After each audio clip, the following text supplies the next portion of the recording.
Hello నమస్తే. Box office దగ్గర young tiger NTR నటించిన లేటెస్ట్ మూవీ దేవరా.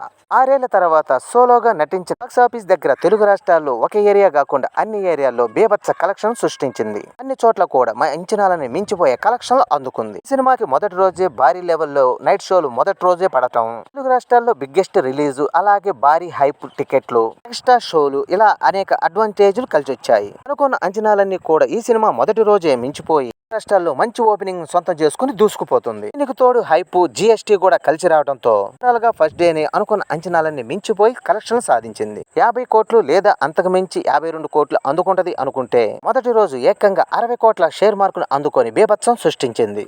మీద బాక్సాఫీస్ దగ్గర మొదటి రోజు టోటల్ వరల్డ్ వైడ్ గా సాధించిన కలెక్షన్ ఏరియా వారీగా చూసే ముందు ఈ వీడియోకు ఒక లైక్ ఇవ్వండి, అలాగే సబ్స్క్రైబ్ చేసుకోండి. ఇక సుత్తి లేకుండా మ్యాటర్లోకి వెళ్దాం. నైజాంలో 22.64 కోట్ల దాకా షేర్ ని, సీడెడ్ లో 10.37 కోట్ల దాకా షేర్ ని, ఇక్కడ హైప్ 1.95 కోట్ల దాకా యాడ్ అయ్యాయి. ఉత్తరాంధ్రలో 6.45 కోట్ల దాకా షేర్ ని, ఈస్ట్ లో 4.73 కోట్ల దాకా షేర్ ని, ఇక్కడ 96 లక్షల దాకా హైప్ యాడ్ అయ్యాయి. వెస్ట్ లో 4.21 కోట్ల దాకా షేర్ ని, ఇక్కడ 21 లక్షల దాకా హైస్ యాడ్ అయ్యాయి. గుంటూరులో 7.24 కోట్ల దాకా షేర్ ని, ఇక్కడ హైస్ 4 కోట్ల దాకా యాడ్ అయ్యాయి. కృష్ణాలో 3.53 కోట్ల దాకా షేర్ ని, ఇక్కడ 91 లక్షల దాకా హైప్స్ యాడ్ అయ్యాయి. ఇక నెల్లూరులో 2.45 లక్షల దాకా షేర్ ని అందుకోగా ఇక్కడ 95 లక్షల దాకా హైస్ యాడ్ అయ్యాయి.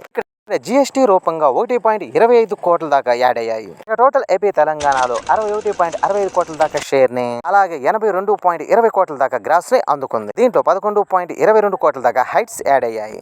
కర్ణాటకలో 6.40 కోట్ల దాకా షేర్ ని, అలాగే 11.40 కోట్ల దాకా గ్రాస్ ని అందుకుంది. తమిళనాడులో 1.05 కోట్ల దాకా షేర్ ని, అలాగే 2.45 కోట్ల దాకా గ్రాస్ ని అందుకుంది. కేరళ 21 లక్షల దాకా షేర్ ని, అలాగే 65 లక్షల దాకా గ్రాస్ ని అందుకుంది. ఇక హిందీ రెస్ట్ ఆఫ్ ఇండియాలో 4.55 కోట్ల దాకా షేర్ ని, అలాగే 11.40 కోట్ల దాకా గ్రాస్ ని అందుకుంది. ఓవర్సీస్ లో 24.70 కోట్ల దాకా షేర్ ని, అలాగే 48.70 కోట్ల దాకా గ్రాస్ ని అందుకుంది. ఇక టోటల్ వరల్డ్ వైడ్ గా 98.60 కోట్ల దాకా షేర్ ని, అలాగే 157 కోట్ల దాకా గ్రాస్ ని అందుకుంది. మొత్తం మీద ఈ సినిమా బాక్సాఫీస్ దగ్గర 184 కోట్ల బ్రేక్ ఈవెన్ టార్గెట్ లో బరిలో దిగగా మొదటి రోజు సాధించిన కలెక్షన్స్ కాకుండా బ్రేక్ ఈవెన్ టార్గెట్ లో సగానికి పైన ఈ మూవీ రికవర్ చేసుకుని దుమ్ముదుమారం చేసేసింది. ఇక మిగిలిన ఈ వీకెండ్ లోని బ్రేక్ ఈవెన్ కంప్లీట్ చేసుకునే అవకాశాలు అయితే ఎంతైనా ఉన్నాయని అనిపిస్తుంది. ఈ వీడియో నచ్చితే లైక్ చేయండి, అలాగే సబ్స్క్రైబ్ చేసుకోండి.